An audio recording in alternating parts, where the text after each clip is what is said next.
అర్థం చేసుకో మగరాయ అంతా చెప్పకున్నా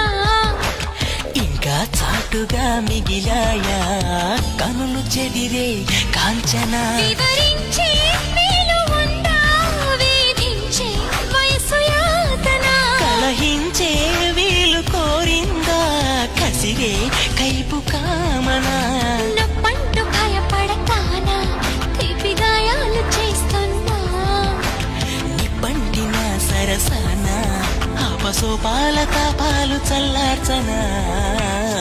ఎలుకో నాయక రాసి చాలా ఇలాగా ఎలకు బాలిక దూసుకొచ్చావి ఇలాగా